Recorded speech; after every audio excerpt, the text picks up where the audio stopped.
C'est effectivement lundi avec cette jeune femme qui est venue sur notre plateau, Claire Nouvian, qui est sur la liste Place Publique. Et effectivement, on fait une émission, vous connaissez un peu notre émission, c'est vrai qu'il y a parfois des échanges un peu virulents, mais j'ai envie de dire qu'on termine l'émission, elle a été houleuse, je trouve que l'émission n'a pas été formidable, mais il y a assez peu de tweets, donc on termine l'émission, elle reste jusqu'au bout, on se dit au revoir, tout va bien, etc. Et elle me dit à la fin, je reviendrai, il n'y a pas de souci. Ah, vous dites, je reviendrai, tout ça clair. Oui, vraiment, il n'y a pas de... Moi, j'ai pas de problème personnel avec elle. Bien sûr. Mais... Et 24 heures plus tard, un montage arrive sur les réseaux sociaux. C'est intéressant, pourquoi d'ailleurs, c'est intéressant que vous le montriez aussi comme ça, parce que ce montage, lorsqu'on le voit de cette manière-là, on peut comprendre. On peut comprendre pour le coup. Mais la vérité, c'est que ça s'est absolument pas passé comme ça. Et c'est ça qui est fou. Les réactions. Lorsque moi, je commence l'émission en me moquant d'une certaine manière, effectivement, et dire attention, le réchauffement climatique, il a fait -3 ce matin. Qui peut considérer que je suis climato-sceptique en disant cela ? Je m'amuse ou je caricature celui qui, le matin, dit « Ah non, le réchauffement climatique, il fait -3 degrés ». Mais ça a pris une telle folie, une telle ampleur sur les réseaux sociaux que je vais vous citer, il y a eu des tonnes de tweets, mais je vais vous citer un tweet, un seul, celui de Martine Aubry. C'est pas n'importe qui, Martine. Maire de Lille. Maire de Lille. Oui. Elle dit ce matin sur CNews, Pascal Praud s'est lancé dans une diatribe négationniste. Diatribe négationniste sur le réchauffement climatique. Il faut expliquer à Mme Aubry que le mot négationniste, c'est un mot qui date de 87, qui est uniquement attaché au génocide et principalement à la Shoah. Donc elle parle de négationnisme. Et elle a insulté il a insulté de manière honteuse et misogyne son invitée, Claire Nouvian. Qu'est-ce que vous voulez que je vous dise et que je réponde à ça? Alors, on a une compile des extraits du clash. Alors, voilà, là, on a le clash, voilà, on va voir. Alors, il y a plein de gens, voilà, qui ont réagi sur Twitter. On va voir. Alors, vous pensez que vous comprenez la polémique de ce côté. Vous ne la comprenez pas. Vous allez nous dire pourquoi. Regardez. Il est là, le réchauffement climatique. Attention, sujet sensible. On ne rigole pas avec le réchauffement climatique. Merci d'être avec nous. Le réchauffement climatique, faut pas blaguer avec ça. Juste un mot quand même sur cette histoire de réchauffement climatique, parce que évidemment, il fait -3 degrés dans Paris, donc moi ça m'a amusé. Il fait pas bon. Non, mais je parle, monsieur, vous avez une tête qui vous êtes entré dans vous avez réussi à entrer sur notre studio. Mais en fait, ça vous vous avez une tête qui ne rentre pas dans vous avez une tête qui n'entre pas dans les studios aussi. Un peu, c'est pas ça du tout. Donc franchement. Alors, Pascal, vous dites toujours pas ça du tout. Non, mais c'est parce que les bons extraits ne sont plus disponibles. C'est ça. Et oui, il ne reste. Écoutez, je pense que les bons extraits, ils sont évidemment sur le site de CNews. Moi, j'invite tous les gens qui veulent voir l'émission. Par exemple, c'est vrai que la première personne, et c'est pour ça que j'interviens, qui dit quelque chose, c'est Mme Nouvian, qui dit à Elisabeth Lévy, vous êtes dingue. C'est ça qu'on veut. Moi, j'interviens quand elle dit vous êtes dingue. Et effectivement, Elisabeth Lévy a tort d'ailleurs, parce qu'elle lui dit « Mais vous êtes folle !» Donc moi, j'interviens et je dis « C'est la première fois que vous venez sur ce plateau, calmons-nous, etc. » Mais comment dire, le climat, pour le coup, n'était pas bon dans cette émission. Alors, donc c'est effectivement... Ceux qui comprennent la polémique, Jimmy Mohamed, dites-nous pourquoi. Oui, ça me fait un peu mal au cœur parce que j'aime bien votre émission et ça me fait penser à l'époque, moi j'étais aux Grandes Gueules sur RMC et c'est finalement la même chose, on y va pour la castagne. C'est ça. Donc quand on va chez vous, on sait très bien que ça va crier, que ça va gueuler, que c'est le principe de l'émission. C'est pas vrai, je vous assure, c'est ça. C'est-à-dire que les réseaux sociaux donnent une image à travers des buzz, mais il n'y a pas des buzz tous les jours. Hier, on a fait une émission sur la biodiversité avec Alain Bougrain-Dubourg. Il y avait pas... J'aimerais qu'on reste sur ça. Dites-nous pourquoi. Alors, le principe de l'émission, quand même, c'est d'aller créer le débat et la polémique. Et parfois, je pense que quand on cherche trop la polémique, on peut créer un mauvais buzz. Et là, on a l'impression que c'était un guet-apens. Certes, le montage est scandaleux. Le fait de omettre les premières insultes fait que désormais, on a l'impression que vous êtes. C'est ce qu'on a fait nous aussi. Donc, on a fait aussi du mauvais boulot. Comme sur les réseaux sociaux. Ce scandaleux, c'est de dire que je suis misogyne. Voilà. C'est ça que je trouve. On peut pas dire que vous soyez sexiste, misogyne. Néanmoins, je pense que parfois, vous avez peut-être manqué de sang-froid. Et lorsque vous dites à cette femme qu'elle est hystérique, je pense qu'à ce moment-là. Ah, vous ne dites pas ça? Non. Vous voulez que je vous dise la phrase exactement? Je vais vous la citer, la phrase. Alors. Vous donnez une image hystérique de votre pensée. Oui, mais global. C'est pas pareil. C'est pas pareil. C'est pas pareil. Pardonnez-moi de le dire comme ça. Hystérique est galvanisé et du coup, on a vraiment l'impression qu'elle a la charge et que finalement, comme souvent, le plateau bascule toujours de la même façon. Et en entrant en matière, lorsque vous dites « Oh, il fait moins 3 degrés à Paris, oh, le réchauffement climatique », moi, je vous assure qu'en tant que téléspectateur, je n'ai pas compris l'ironie. Alors peut-être n'ai-je pas la finesse d'opinion pour comprendre ça, mais j'avais l'impression d'avoir en face de moi les mêmes personnes qui cherchent à comparer mon titre de docteur en médecine à leur recherche sur Google. Et lorsque vous dites à cette femme qui a 25 ans de métier, elle vous dit « Mais attendez, ça fait quand même 25 ans que je travaille dans le climat », vous vous dites « Oh, c'est peut-être 25 ans que vous vous trompez ». Je pense que vous avez parfaitement raison, cette phrase-là, j'aurais pas dû la dire. Et du coup, on a l'impression que finalement, tout le plateau était contre elle.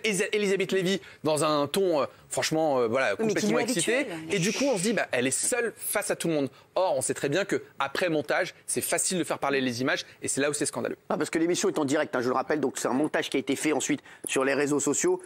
Isabelle. Moi, je suis entièrement d'accord avec ce que vient de dire Mohamed. Tu m'as convaincu. C'est Jimmy.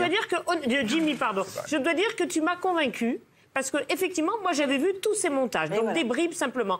En revanche, effectivement, elle était seule contre tous. Ça, c'est ça vraiment qui m'a gênée. Et surtout que quand c'est le cas, par exemple, Cyril, vous jouez le rôle de modérateur pour pas que la même personne, finalement, se soit noyée. Et vous, j'avais l'impression que vous étiez du côté de vos chroniqueurs, parce que peut-être vous partagez la même opinion. Et je me suis dit, mais là, il fait plus son rôle de chroniqueur. C'est finalement avec Bernard Lavillardière, je l'ai pas fait. Ce qui est fou, c'est que personne n'est climato-sceptique hier sur notre plateau. Vous avez Bernard Debré, personne. On souligne simplement qu'on veut aborder le problème. Est-ce qu'on a les extraits qu'on voulait, s'il vous plaît, en régie? Est-ce qu'on a les extraits tellement au courant? Je suis absolument en désaccord avec Jimmy Mohamed et ce que vous dites est grave. Vous parlez de guet-apens. Guet-apens, c'est une intention, donc, de blesser quelqu'un ou de la ridiculiser. Moi, je connais Pascal Praud. On lui reproche là ce qui fait le sel de son émission. C'est pas un présentateur classique, c'est un présentateur qui éditorialise. Voilà. Il donne son point de vue. Surtout, parfois un point de vue conservateur qu'on aime ou qu'on n'aime pas, mais c'est son point de vue. Et là, c'est un débat face à face. La personne, entre guillemets, mise en cause, a tout à fait la latitude de répondre. Si elle est mauvaise, c'est de sa faute. Elle peut répondre, elle est là, elle est en direct. Non, mais elle est un peu seule contre tous, c'est ça l'histoire. Cyril, quand vous êtes bon et que vous êtes seul, arrêtez. Je vous le dis. Là, c'est un faux débat. Non, elle n'a pas la qualité de répondre. Moi, c'est pas ça qui me choque. Après, je voudrais entendre Pascal. Vraiment, ce qui me choque uniquement, c'est le procès. C'est ça. Le procès en sorcellerie. C'est-à-dire de dire, monsieur, vous êtes misogyne, monsieur, vous êtes sexiste, monsieur, vous êtes climato-sceptique. Non. C'est ça que je trouve fascinant. Moi, c'est de ça que je veux qu'on parle aujourd'hui. C'est pas de la séquence. C'est, mine de rien, c'est vrai que la séquence, ça a chauffé. Mais vous avez vu les proportions que ça a pris. Moi, c'est surtout de ça que je voudrais qu'on parle. C'est ça qui est quand même incroyable, mine de rien. Après, Pascal, est-ce que vous l'avez eu, cette personne? Est-ce que vous lui avez reparlé même ensuite? Mais comment dire, moi, j'ai aucun souci pour renouer le contact. Alors, je vais vous dire quand même quelque chose, parce qu'il y a un but là-dedans. Le but, c'est qu'elle a été, et c'est de bonne guerre, elle s'est servie, forcément, elle est en campagne électorale, elle a fait un buzz, et j'ai envie de dire que j'ai été son meilleur attaché de presse. Donc je pourrais presque demander un petit cachet à place publique, parce qu'effectivement, on a beaucoup parlé de place publique. Mais vraiment, ce que je trouve pas honnête, je le répète, on peut dire, Pascal, de temps en temps, tu vas trop loin. Pascal, tu as des excès. Pascal, ceci... Mais tu ne peux pas dire à quelqu'un des choses qu'il n'a pas dit. Par exemple, quand on prend le second degré pour du premier, quand je m'amuse en disant « Oh, attention, il est là, le réchauffement climatique, il a fait -3 ce matin », ça se transforme en diatribe négationniste sur le réchauffement climatique. Mais là, on est des politiques en mal de buzz et qui cherchent à exister au travers de mais vous vous rendez compte, vous pouvez dire votre plaisanterie est nulle, c'est mauvais, on ne rit pas de ça, pourquoi pas? Mais Martine Aubry, maire de Lille, diatribe négationniste sur le réchauffement climatique. Parce qu'elle n'a rien proposé. Qu'est-ce que vous voulez que je vous dise? Valérie Benaïm, après je voudrais poser deux, trois questions. Là, on touche du doigt effectivement quelque chose qui est que maintenant tout le monde parle parce que tout le monde a envie de s'exprimer parce qu'il y a un lieu qui s'appelle Twitter et autres. Et on parle sans avoir vu. Alors on voit des montages, on voit l'homme qui a vu l'homme qui a vu l'homme. Et à partir de ça, on se fait une opinion. Une opinion qui en règle générale est négative parce qu'il s'agit d'exister sur ces réseaux sociaux. Donc, mais ça, c'est la règle du jeu à la limite des réseaux sociaux. Là où ça pose problème, c'est effectivement quand des gens qui ont des responsabilités et notamment des politiques, viennent rajouter là-dessus sans avoir vu l'ensemble, l'entièreté de l'émission et viennent se baser là-dessus en se disant soit effectivement je vais m'en servir à des fins électorales, soit je vais m'en servir parce que je suis un peu moins sous les feux de l'actualité et je vais à nouveau me remettre sur les feux de la rampe à bon compte et à peu de frais. Voilà, c'est là où il y a un souci. Et ça veut dire que là, à ce moment-là, à la limite, que le Pékin moyen ait envie de déverser, il déverse, c'est la règle du jeu, mais que des gens à responsabilité... Un niveau de violence qui est incroyable. Voilà, et là, c'est malhonnête intellectuellement. Sur mon compte, depuis... Alors, c'est un niveau de violence absolument ahurissant. Toujours. Ouais. Ah, oui, mais...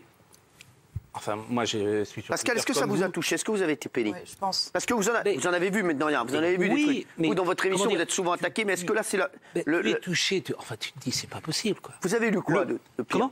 Qu'est-ce que vous avez pu lire comme exemple, voilà, de trucs vraiment qui vous a vraiment blessé? Je veux dire, tu es misogyne, tu es sexiste, etc. Bon, mais ça, c'est... Et des insultes, je ne veux pas les répéter là, mais qui, effectivement, quand tu lis ça, tu les enchaînes, tu te dis, il y a une volonté, effectivement, de lire, mais je le répète, il ne faut pas oublier le but. C'est aussi des militants, en l'occurrence, c'est des militants politiques. Par exemple, ceux qui ont fait les vidéos, il y en a un, c'est quelqu'un de clairement ancré à gauche. Ouais. Il se trouve que Place Publique est un mouvement également ancré à gauche, et il y a une poursuite politique. Forcément, mais ça, à la limite, c'est de bonne guerre. Ce qui surprend, effectivement, c'est le niveau de violence et de haine. Mais bon, Jean-Michel Maire. Oui, Jimmy, je suis pas d'accord avec toi. Je disais tout à l'heure que Pascal Praud était sorti de son rôle de médiateur. Mais justement, ce qui fait le sel et le succès de l'émission, c'est justement le parler vrai et le fait que Pascal Praud titille autant les invités que les chroniqueurs. Et que du coup, ces petites attaques, son humour et son intelligence dans les débats fait que le débat, on arrive finalement à se parler et qu'il arrive des choses à la fin. Et si on peut plus dire à quelqu'un, t'es dingue, c'est pas une insulte de ouf. On est tombé dans le politiquement correct. On dit t'es dingue, ça veut dire t'es dingue, t'es folle. Dans un débat à la télévision structuré politique, on parle de climat, on ne peut pas répondre à quelqu'un un argument factuel. Tu es dingue. Non, je suis désolé. Ce que je veux vous dire, c'est une insulte de ouf pour toi. C'est pas la télévision. C'est l'invité qui a dit ça. C'est l'invité. C'est l'invité qui a dit d'abord. Pascal. Martine Aubry, évidemment, elle est intelligente et tous les gens qui m'attaquent sont intelligents.